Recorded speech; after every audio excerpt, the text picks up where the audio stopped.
Hi guys, welcome back. Let's begin with the new question. The question says find expected value and variance of x, where x is the number on the uppermost face of a fair die. Very easy question, so without wasting any time, let's quickly begin with the solution. यहाँ पर हमें क्या find करनी है? Expected value और variance की value किसके लिए? x के लिए. And what is x? x is the number on the uppermost face of a fair die. तो let x equal to number on the uppermost face of a fair die, right? यही बोला है x को. अब जब हम dice को throw करते हैं तो डाइस के अपरमोस्ट फेस पर कौन कौन सी वैल्यूज आ सकती है? Very easy. तो x की वैल्यूज क्या क्या होंगे यहाँ पर? 1, 2, 3, 4, 5 और 6, राइट? यही होता है numbers on the uppermost face of a die. अब हमें फाइंड करनी है एक्सपेक्टेड वैल्यू और वेरिएंस की value, right? Expected value and variance. तो जब भी आपको एक्सपेक्टेड वैल्यू और वेरिएंस फाइंड करना हो तो you always need to remember these 3 फॉर्मूले, राइट? और इन तीनों फॉर्मूले को यूज करने के लिए हमें क्या करना पड़ेगा? टैब्यूलेशन करना पड़ेगा. तो टैब्यूलेशन में सबसे पहले हमें फर्स्ट कॉलम में कौन सी वैल्यूज चाहिए? x की वैल्यूज. नेक्स्ट कॉलम में we need probabilities of x.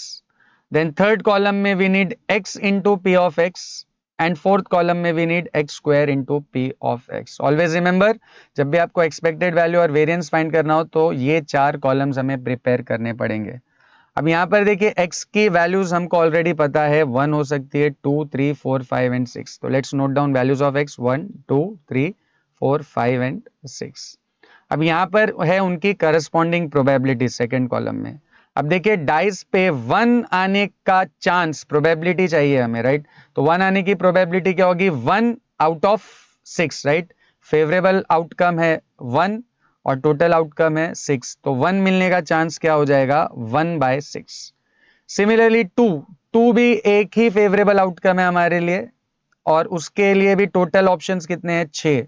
तो 2 मिलने के भी चांस क्या हो जाएंगे? 1/6, राइट? बहुत से लोग जल्दीबाजी में 1 के लिए 1/6, 2 के लिए 2/6, 3 के लिए 3/6 ऐसे लिख देते हैं. बट डाइस पे किसी भी नंबर के आने का चांस क्या होता है? 1/6.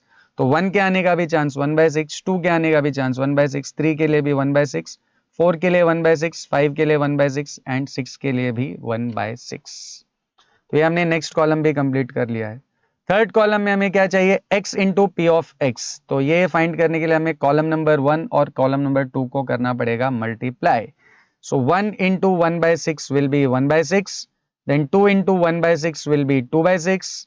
3 into 1/6 will be 3/6. Then 4 into 1/6 4/6. 5 into 1/6 5/6 and 6 into 1/6 will be 6/6. And fourth column में हमें चाहिए x square into P of x. इसको फाइंड करने के लिए हम कॉलम नंबर 1 और कॉलम नंबर 3 को मल्टीप्लाई कर सकते हैं, राइट? ये x है और ये x into P of x है. तो अगर हम इन दोनों को मल्टीप्लाई करें तो ये बन जाएगा x square into P of x. So column number 4 is multiplication of column number 1 and column number 3. Let's multiply. 1 into 1/6 1/6. 2 into 2/6 will be 4/6. 3 into 3/6 will be 9/6.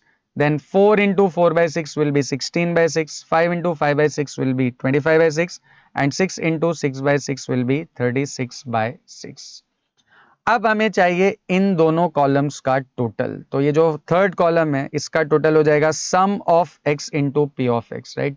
तो इसको जब हम ऐड करेंगे तो डिनोमिनेटर देखिए सबका सेम ही है 6. तो इनको ऐड करने पे 1 और 2 3, 3 और 3 6, 6 and 4 10, 10 and 5 15, 15 and 6 होता है 21. तो overall this is 21/6. And similarly if I add all this I get sum of x square into P of x. And इसमें भी डिनोमिनेटर सेम ही है. तो 1 + 4 + 9 + 16 + 25 + 36 होता है 91. तो दिस टोटल 91/6.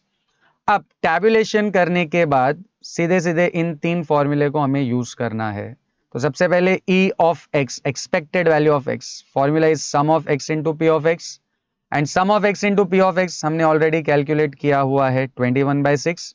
अगर इसको हम डिवाइड करें 21/6 को तो 6 3 18 एंड 3 रिमाइंडर, तो 3 का 30 हो जाएगा. 6 5 30. तो डिवीजन पे we get e of x as 3.5. Next will find e of x square. e of x square is sum of x square into p of x. और ये टोटल भी हमने ऑलरेडी किया हुआ है, दैट इज 91/6. एंड 91/6 को अगर हम रिड्यूस करें डेसिमल फॉर्म में तो ये हो जाएगा 15.17. And finally, variance of x. Variance of x is e of x square minus e of x the whole square. Now, e of x square हमने calculate किया हुआ है 15.17 and minus e of x है 3.5 और उसका square. So 15.17 minus 3.5 का square होता है 12.25. And if we subtract both of them, we get variance as 2.92. So the expected value of x is 3.5 and variance of x is 2.92. I hope this is clear to everyone. See you in the next video.